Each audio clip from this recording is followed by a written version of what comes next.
আসসালামু আলাইকুম জাহাঙ্গীর ভাই, কেমন আছেন? জি আলহামদুলিল্লাহ, আপনি কেমন আছেন? আলহামদুলিল্লাহ। জাহাঙ্গীর ভাই তো ময়মনসিংহ থেকে এসেছেন না? জি, ময়মনসিংহ নান্দাইল আমাদের থেকে। জাহাঙ্গীর ভাইয়ের ভিআইসি গ্লোবালের মাধ্যমে ভিসা হয়েছে। জাহাঙ্গীর ভাইয়ের আগামীকাল ফ্লাইট না? জি, কতজনের ফ্লাইট আপনাদের? আমাদের একসাথে 8 জনের ফ্লাইট। 8 জনের ফ্লাইট। জি, আগামীকাল টোটাল সব মিলে 32 জনের 32 ফ্লাইট জন একসাথে। জি। একসাথেই থাকবেন ইনশাআল্লাহ। তো আপনার ভিসা পেতে কতদিন সময় লেগেছিল? ভিসা পেতে সময় লাগছে বলতে আমি জানুয়ারি 25 তারিখে পেপার সাবমিট করি, হুম। টাকা পেমেন্ট করি 50,000 টাকা। তারপরে এই ঈদ আসছে, দুবাইয়ের এই পরিস্থিতি, বন্যা হয়েছে, আচ্ছা, এই টোটালি সবকিছু মিলাই ভিসা পেয়ে এখন তো যেতে জি পারছেন, তাই না? আলহামদুলিল্লাহ অনেক খুশি। আচ্ছা, আমাদেরকে কিভাবে পেয়েছেন? আমি মূলত একদিন হঠাৎ করে ইউটিউবে ঘাটাঘাটি করতেছি, আচ্ছা। তখন আপনার এই যে হাসি দিয়ে কথাগুলো বলতেছেন, তখন আমি অনেক ইমপ্রেস হয়ে গেছি। আচ্ছা। তারপরে মাশাআল্লাহ। জি আপনার কথাগুলো শুনে ভালো লাগছে। তারপর ফ্যামিলির সাথে বসলাম, বৈশা যে একটা প্রতিষ্ঠান আছে, যে প্রতিষ্ঠানের সাথে দেখি কথাবার্তা বললা, অনেক বিশ্বস্ত প্রতিষ্ঠান। বলছে তুই অনলাইনে ঘাটাঘাটি করে পাইছিস, আবার বিশ্বস্ত হয় কেমনি? আচ্ছা। তারপর বললাম যে ঘাটাঘাটি করছি, আমার কাছে লাগছে যে বিশ্বস্ত। তারপরে হঠাৎ একদিন ফোন দিলাম ফারুক ভাইয়ের কাছে। আচ্ছা। তখন ফারুক ভাইয়ের সাথে কথা বললাম, বৈশা হ্যাঁ বলার পরে 2 দিন পর আমি ঢাকা আসলাম, ফারুক ভাইয়ের সাথে কথা বলছি, পরে আমি টাকা সাথে নিয়ে আসলাম।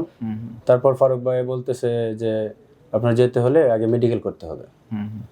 তখন আমি বলছি তো আজকে আমি আজকে মেডিকেল করব। তো মেডিকেল করতে গেছি, তারপরে 2 দিন পর রিপোর্ট আসছে ভালো, তারপর টাকা পেমেন্ট করলাম। তারপরে এই প্রসেসিং হচ্ছে না ফ্যামিলি থেকে অনেক হয়ে গেছে আর কি, যত লং প্রসেসিং হইতেছে। বলছি যে এই সমস্যা ওই সমস্যার কারণে প্রসেসিং একটু লং হয়ে গেছে, এটা ঘাবড়ানির কিছু না, ঠিক আছে। তো প্রতিষ্ঠান বিশ্বস্ত, এটাই আমার কাছে মনে করেন যে খুব ভালো লাগছে আর কি বিষয়টা। আচ্ছা। তো ভিসা হওয়ার পরে ফ্যামিলি থেকে কি বলছে? বলছে আলহামদুলিল্লাহ আচ্ছা। ভালোই।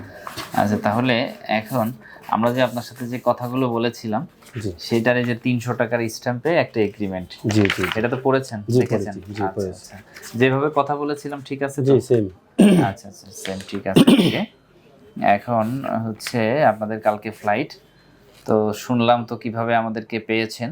তো সব মিলাই বলেন, ময়মনসিংহ বা টোটাল বাংলাদেশের অন্যান্য জেলার মানুষগুলো কি আমাদেরকে ট্রাস্ট করে বিদেশ যেতে পারে? জি ট্রাস্ট করতে পারে 100%।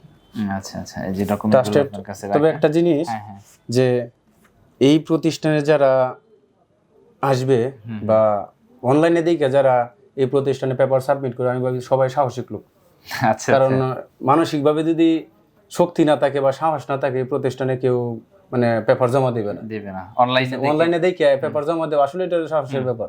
আমি মনে করি প্রতিষ্ঠান থেকে যারা যাইতাছে অত্যাধিক সাহসী লোক তারা, ঠিক আছে, এবং ভালো মানুষ।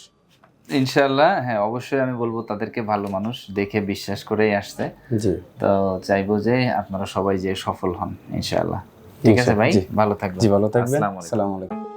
বেকার মুক্ত ও সমৃদ্ধ বাংলাদেশ গড়ার স্বপ্নযাত্রায় visa information, your trusted visa partner.